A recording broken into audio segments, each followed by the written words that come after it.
Hello, नमस्कार, आदाब, राधे राधे। मैं अमन सर आपके सामने उपस्थित हो चुका हूँ साइंस की बेहतरीन क्लास लेकर।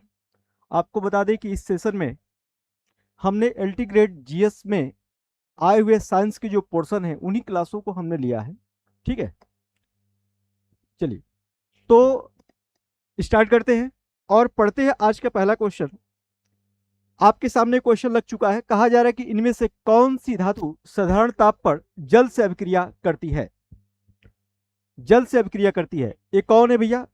क्या यह एल्युमिनियम है, सोडियम है, पारा है या फिर मैग्नीशियम है? तो आपको बता दें कि जो सोडियम है ना, यह जल से बहुत तेजी से क्रिया करती है।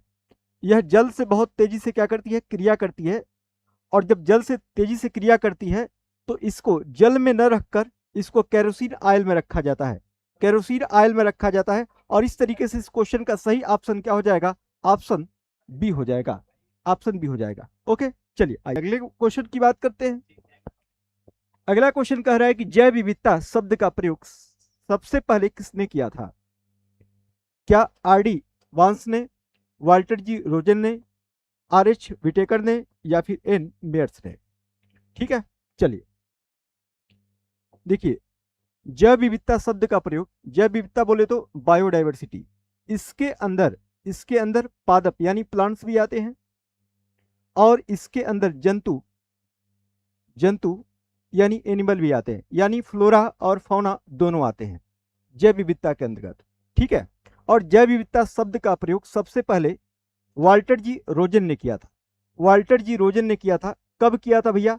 1986 में किया था और फिर 1988 में ठीक है विल्सन ने इसे आगे बढ़ाया।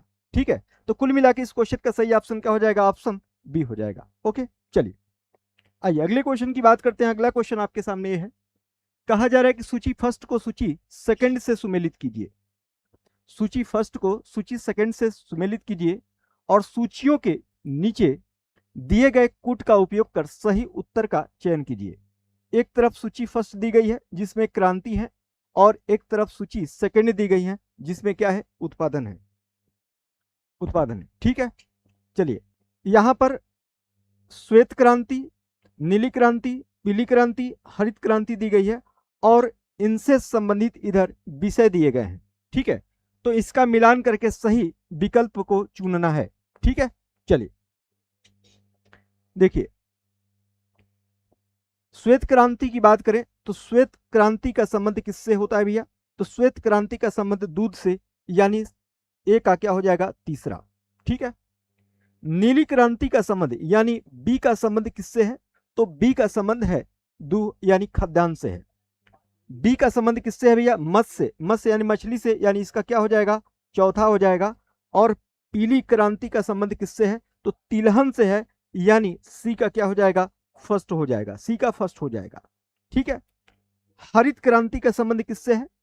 तो सेकंड यानी खाद्यान्न उत्पादन से है, यानी डी का क्या हो जाएगा? सेकंड हो जाएगा। जिस ऑप्शन में थर्ड, फोर्थ, फर्स्ट, सेकंड होगा वही ऑप्शन क्या होगा? सही होगा। और यह ऑप्शन आपको कहां पर दिख रहा है? तो यह ऑप्शन आपको दिख रहा है, ठीक है, बी में। ठीक है, बी में। इस तरीके से इस क्वेश्चन का सही विकल्प क्या हो जाएगा? ऑप्शन बी हो जाएगा। ठीक है, चलिए ओके, आइए अगले क्वेश्चन की बात करें। अगला क्वेश्चन आपके सामने ये रहा।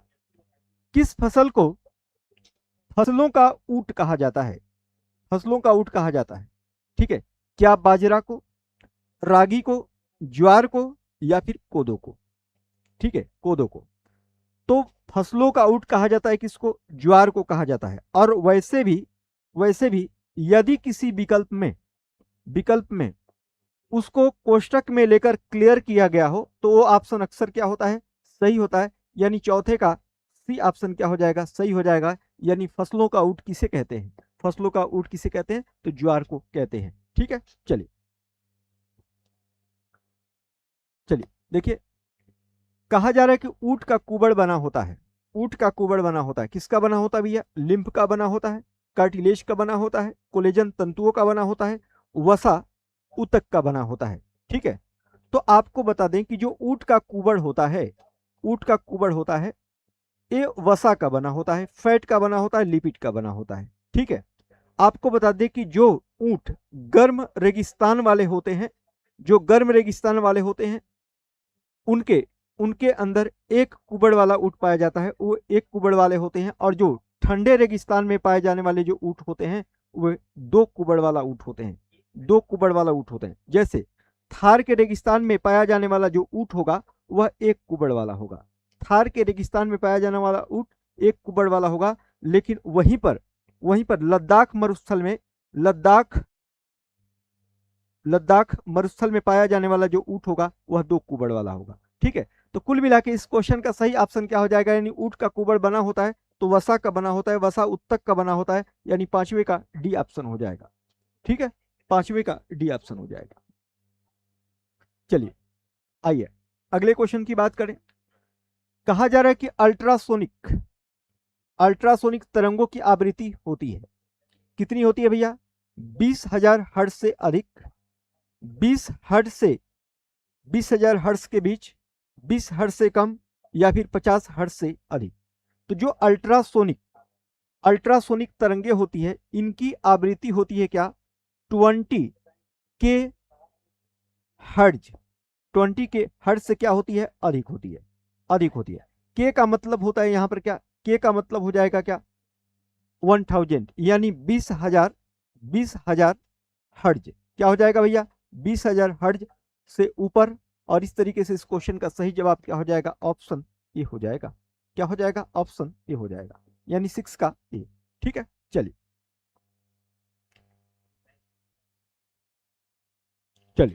देखिए, नीचे दी गई फसलों में से कौन सी फसल मोटा अनाज नहीं है, यानी मिलेट नहीं है, यानी कोर्स ग्रेन नहीं है।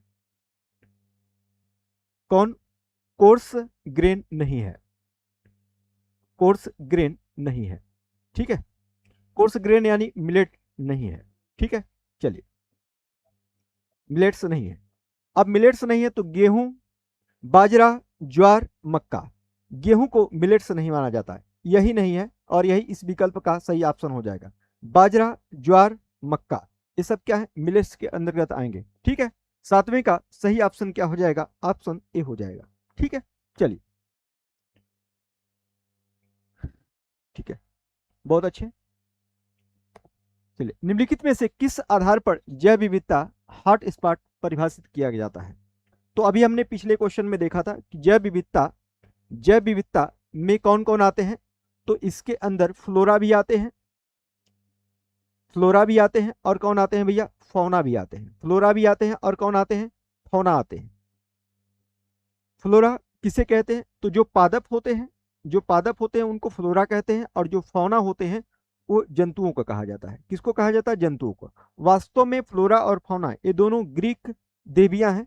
फूलों की देवी को फ्लोरा कहा जाता है और जानवरों की देवी को फौना कहा जाता है। ठीक है, तो जैव विविधता के अंतर्गत फ्लोरा और फौना दोनों आ जाते हैं, और दोनों आ जाते हैं तो इनको आप बोल सकते हैं क्या, जीव।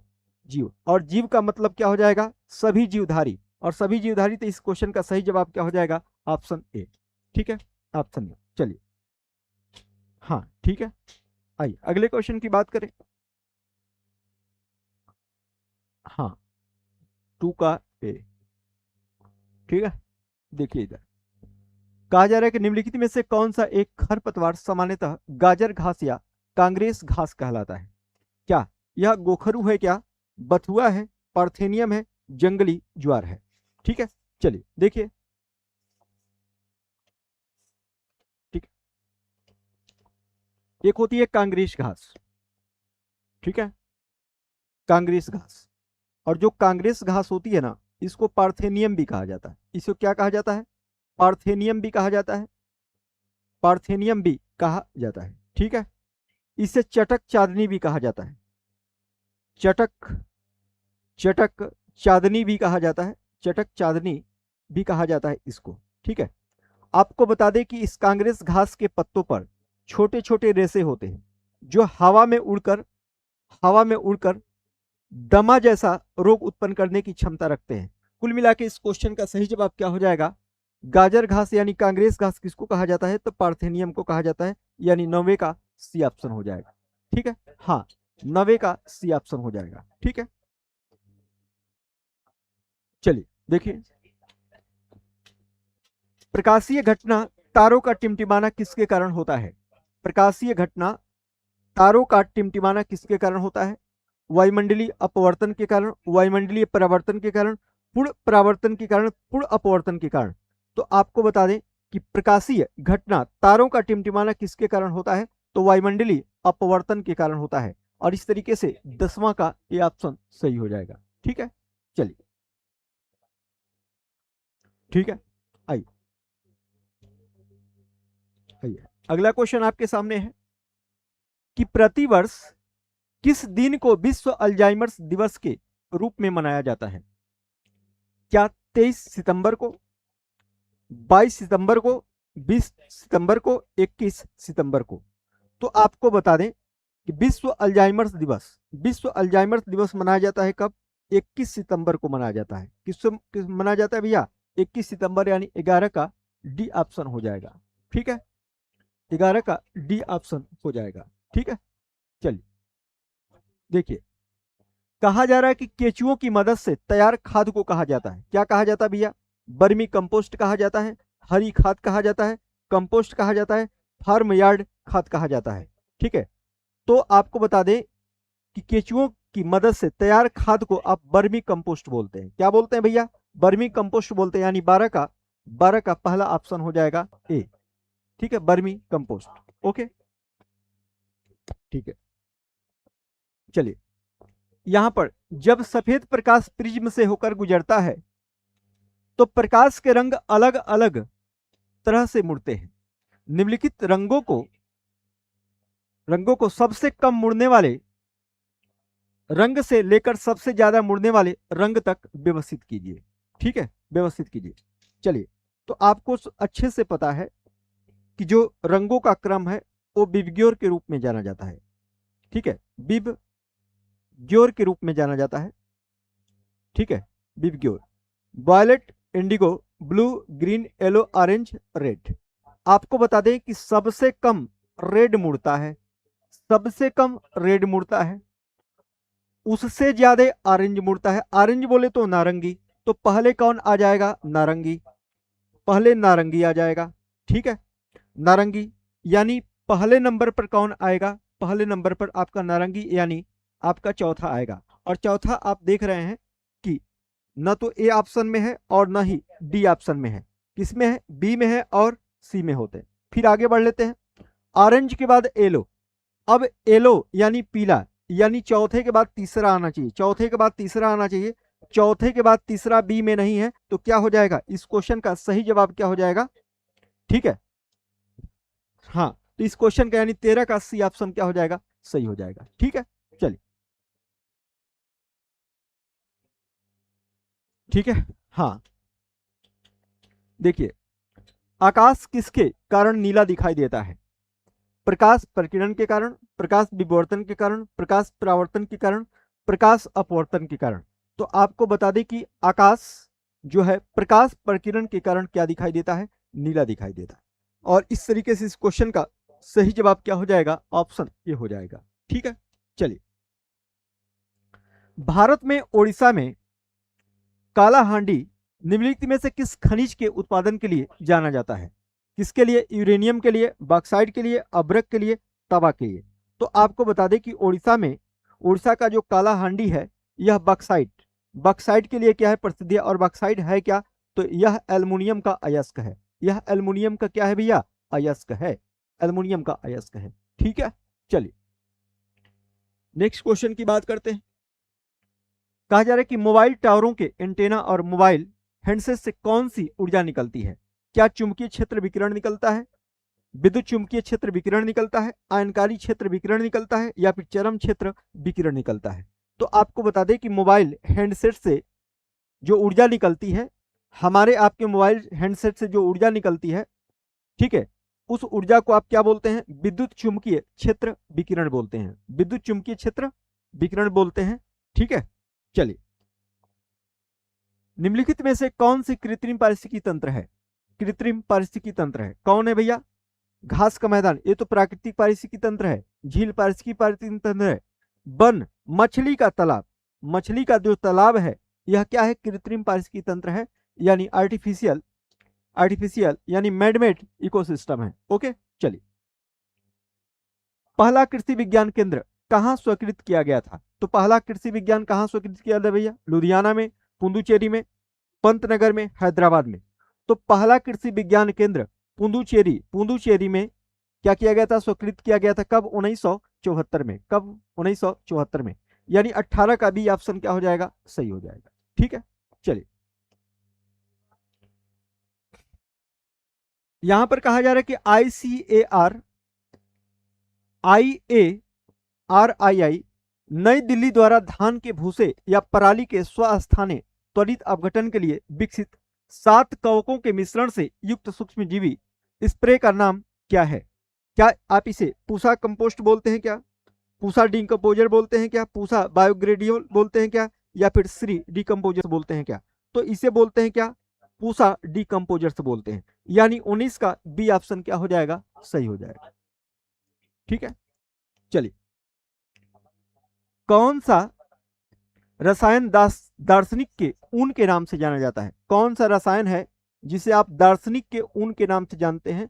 तो ये कौन है भैया? क्या जिंक सल्फाइड है, फेरिक ऑक्साइड है, जिंक सल्फेट है, जिंक ऑक्साइड है? तो आपको बता दें कि इस क्वेश्चन का सही जवाब क्या हो जाएगा, डी, यानी जिंक ऑक्साइड को दार्शनिक के ऊन के नाम से जाना जाता है। दार्शनिक के ऊन के नाम से जिंक ऑक्साइड को जाना जाता है। चलिए भारत का प्रथम ओपन एयर आर्ट वॉल संग्रहालय कहाँ स्थापित किया गया है? कहाँ? लखनऊ में क्या, नई दिल्ली में, कोलकाता में, भोपाल में? ठीक है, तो जो ओपन एयर आर्ट वॉल है ये नई दिल्ली में स्थापित किया गया है, नई दिल्ली में। यानी 21 का बी ऑप्शन क्या हो जाएगा, सही हो जाएगा। 21 का बी ऑप्शन सही हो जाएगा। ठीक है, चलिए यहां पर कहा गया कि एग्रोस्टोलॉजी का संबंध किससे है? क्या घासों से है? घासों से है, इसको आप घास कर लीजिए। क्या घासों से है, सब्जियों से है, फलों से है, पुष्पों से है? ठीक है, चलिए तो आपको बता दें कि एग्रोस्टोलॉजी का जो संबंध है यह घासों के अध्ययन से होता है। किसके अध्ययन से होता है? घासों के अध्ययन से। यानी 22 का ए ऑप्शन क्या हो जाएगा, सही हो जाएगा। ठीक है, चलिए 5वीं पीढ़ी कंप्यूटर की भाषा है, क्या है भैया? एल्गल है, प्रोलॉग है, फोर्ट्रॉन है, पास्कल है? तो 5वीं पीढ़ी की जो कंप्यूटर भाषा है वो क्या है भाई? प्रोलॉग है। ठीक है, प्रोलॉग है। इस तरीके से 23 का बी ऑप्शन क्या हो जाएगा, सही हो जाएगा। ठीक है, निम्नलिखित युग्म में से कौन सा युग्म उपकरण उपयोग सही सुमेलित नहीं है? एनीमोमीटर का संबंध हवा से, हवा की गति से, बिल्कुल बात क्या है, सही है। ठीक है, बैरोमीटर का संबंध वायुमंडलीय दाब से है, ये बात भी बिल्कुल क्या है, सही है। प्लेनीमीटर क्या यह पत्तियों के क्षेत्रफल को मापता है, ये भी बात क्या है, ठीक है। हाइग्रोमीटर यह आर्द्रता को मापता है, न कि भूजल स्तर को, और इस तरीके से यह सुमेलित नहीं है, और यह सुमेलित नहीं है तो 24 का डी ऑप्शन क्या हो जाएगा, सही हो जाएगा। 24 का डी ऑप्शन सही हो जाएगा। ओके, कहा जा रहा है कि एक छोटे अवतल दर्पण की फोकस लेंथ 2.5 सेंटीमीटर है, 2.5 सेंटीमीटर है।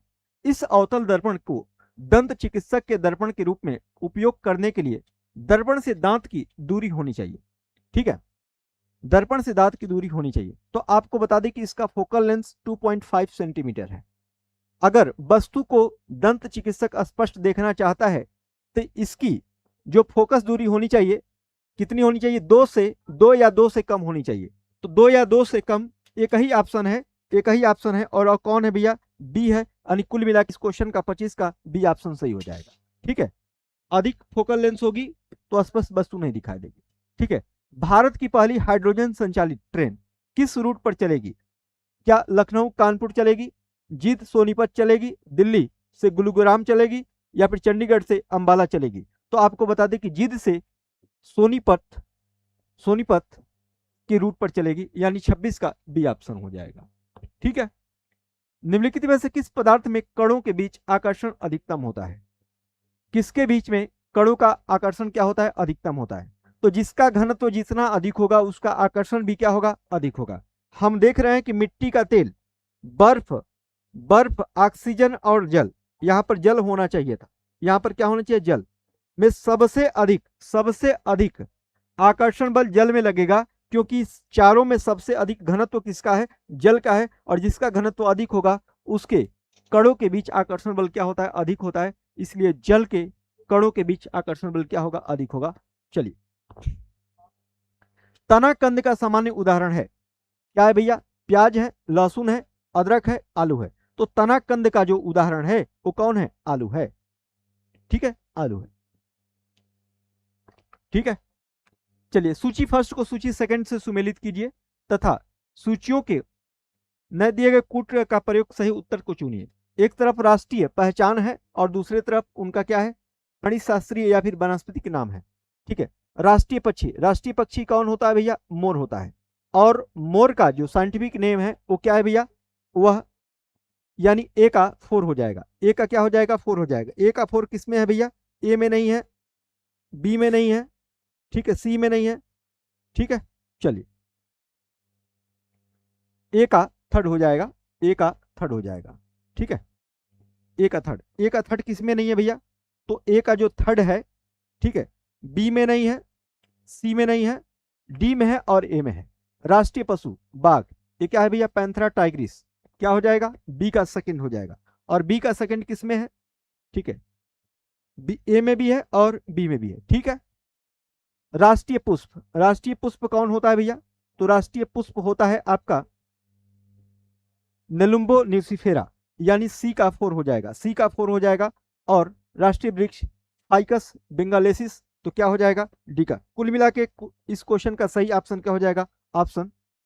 ठीक है, चलिए राष्ट्रीय वृक्ष ए रहा। ठीक है, चलिए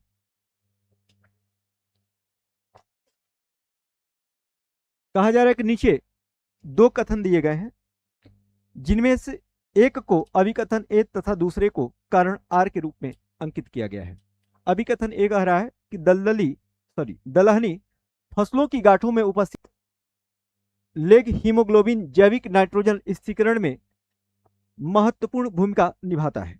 ठीक है, कारण आर कह रहा है कि यह नाइट्रोजन स्थिरीकरण करने वाले एंजाइम नाइट्रोजिनेस को ऑक्सीजन से बचाता है। नीचे दिए गए विकल्पों का उपयोग करके सही उत्तर को चुनिए। ठीक है, तो बात सही है बिल्कुल।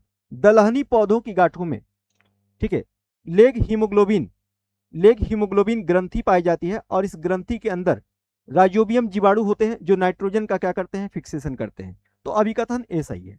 ठीक है, यह नाइट्रोजन स्थिरीकरण करने वाले एंजाइम नाइट्रोजिनेस को ऑक्सीजन से बचाता है। ये बात भी बिल्कुल क्या है? सही है। यानी ए और आर दोनों सही हैं और ए की सही व्याख्या कौन है? आर। और इस तरीके से इस क्वेश्चन का सही जवाब क्या हो जाएगा? ऑप्शन बी हो जाएगा, ऑप्शन बी हो जाएगा। ठीक है, चलिए निम्नलिखित युग्म में से कौन सा युग्म धातु अथवा कौन सा युग्म सुमेलित है? कौन सा युग्म क्या है? सुमेलित है, सही सुमेलित है। क्या आधार धातु कोबाल्ट को कहा जाता है? लौह मिश्र धातु निकेल को कहा जाता है? कीमती धातु चांदी है? अधात्विक खनिज हीरा है? चलिए, तो इस क्वेश्चन का जवाब आप कमेंट बॉक्स में देंगे। ठीक है, बहुत ही इजी है ठीक है, तो आज की क्लास बस इतना ही। ओके, थैंक यू, धन्यवाद।